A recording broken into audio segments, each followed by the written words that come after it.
Stéphanie Léoquelec, bonjour. Bonjour Valérie. Vous êtes la chef du restaurant La Seine avenue de Matignon à Paris. Vous êtes une chef doublement étoilée. Vous avez écrit Cuisine aux éditions du Chêne il y a quelque temps. Et vous êtes fait connaître du grand public par l'émission Top Chef, une émission qui est très suivie, dont vous avez été la finaliste en 2011. Alors, est-ce que ce type d'exposition télévisée fait gagner du temps dans votre métier ?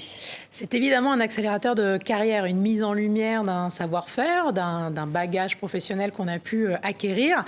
Cependant, il ne faut pas s'endormir sur ses lauriers. Et j'ai coutume de dire aux jeunes de Top Chef que je peux croiser depuis, de ne pas oublier qu'ils sont cuisiniers et de miser vraiment sur leur métier. Voilà, cette mise en lumière est un accélérateur, mais il ne faut pas en oublier le fondement principal qui est de faire la cuisine pour ses clients au quotidien. Alors, on voit aujourd'hui que la télévision, avec toutes ces émissions sur la cuisine, démocratise l'art culinaire.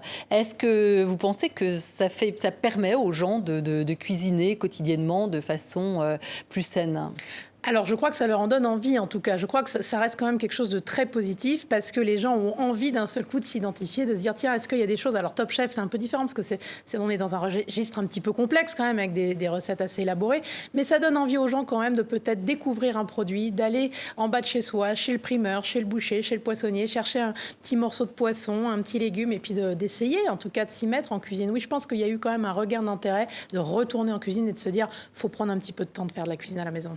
Et il y a eu un accélérateur avec le Covid. Est-ce que vous constatez qu'il y a une différence entre l'avant et l'après-Covid ? Justement sur le fait de se remettre au fourneau. Je pense qu'il y a eu un effet aussi un peu soufflé. C'est-à-dire que les gens ont redécouvert d'abord les commerçants en bas de chez eux et ça, c'était une bonne chose. Ont eu envie de se remettre au fourneau. Ils ont eu le temps. Ils ont eu le temps. Je ne suis pas sûre que ça perdure pour le voir un petit peu au quotidien. Je pense que parfois, les mauvaises habitudes reviennent un petit peu parce que la réalité nous rattrape, parce que les gens n'ont pas toujours le temps et d'un seul coup oublient un petit peu les bonnes résolutions qu'ils avaient prises pendant le Covid.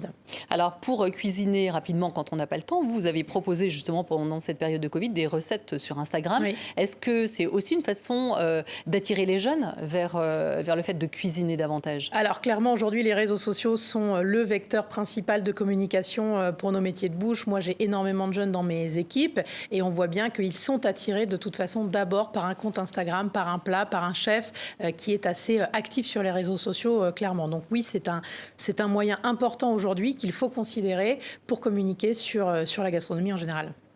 Alors, vous êtes une chef doublement étoilée, je le disais tout à l'heure.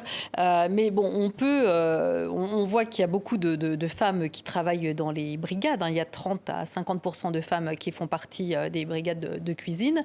Mais si l'on voit le nombre de chefs étoilés au niveau de la planète, il y a 7 femmes sur une centaine de chefs triplement étoilés. Donc, on peut regretter quand même qu'il n'y ait pas une parité. On en est quand même très, très loin. La parité, je ne suis pas sûre qu'elle puisse... en tout cas, la parité, il faut y aller avec prudence parce que les femmes préfèrent être reconnues parce qu'elles sont méritantes et non pas parce qu'il faut la parité. Et c'est vrai que je me bats pour ça. Chaque femme que je peux avoir, moi, dans ma brigade est là parce qu'elle le mérite, parce qu'elle fait extrêmement bien son travail.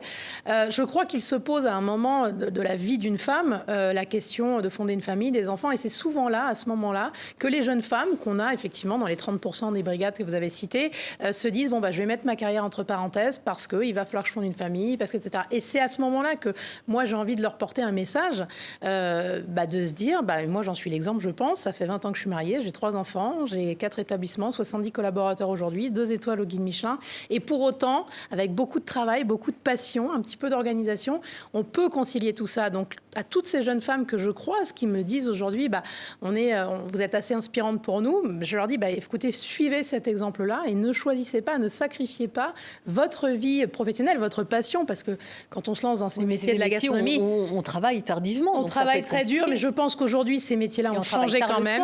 Oui, mais je pense que ces métiers-là ont quand même changé, qu'il y a des aménagements aujourd'hui de temps de travail, qu'aujourd'hui, il y a des... En tout cas, moi, je me considère comme un employeur à l'écoute et il y en a d'autres, d'aménagements de temps de travail pour ces femmes, pour les jeunes hommes aussi, voilà. Enfin, je crois qu'aujourd'hui, nos métiers ont changé. On continue, ma génération de chefs, à les faire changer.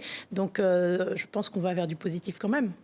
Donc, on va vers plus de parité. On va vers en tout cas plus de femmes qui ont un vrai propos en cuisine aussi, qui ont une cuisine qui est merveilleuse, qui racontent quelque chose et qui aujourd'hui se retrouvent à la tête de très belles brigades et de très belles maisons et ont un bel avenir, oui.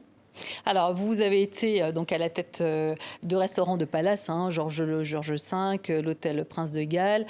Aujourd'hui, donc, vous avez un grand restaurant étoilé, mais vous avez envie de désacraliser ce mythe en fait du restaurant gastronomique. Vous voudriez en fait défaire un peu les codes, mais est-ce que c'est possible tout en gardant le prestige?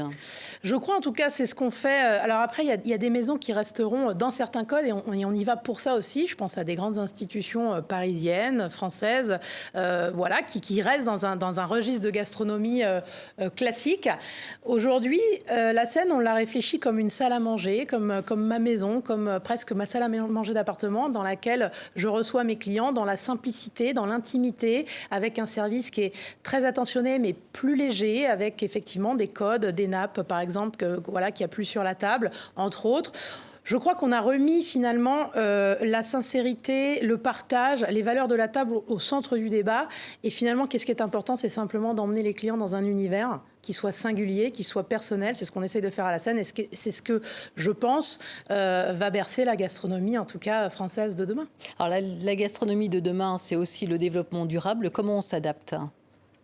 Je crois que il faut avoir déjà une éthique en soi et je pense que on est un certain nombre de chefs à être conscients de la saisonnalité, du développement durable depuis un certain nombre d'années. Aujourd'hui, c'est au cœur du débat effectivement.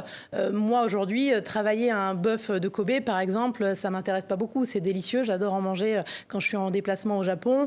Aujourd'hui, on a suffisamment d'élevage de qualité. Moi, je travaille avec un éleveur en Bourgogne, la ferme de Clavisy, à 2 heures de Paris, qui me livre toutes les semaines des bêtes magnifiques triées. Aujourd'hui, on limite l'utilisation du plastique dans nos cuisines. On essaye, la saisonnalité évidemment, la pêche durable. Il y a des saisons où on ne mange pas certains poissons. Non, en janvier, on ne mange pas du bar.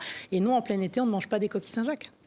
Merci beaucoup Stéphanie Lequelec d'avoir été avec nous. Je rappelle que vous êtes auteure de Cuisine paru aux éditions du Chêne et puis bien sûr la chef doublement étoilée du restaurant La Seine avenue de Matignon. Merci. Merci à vous.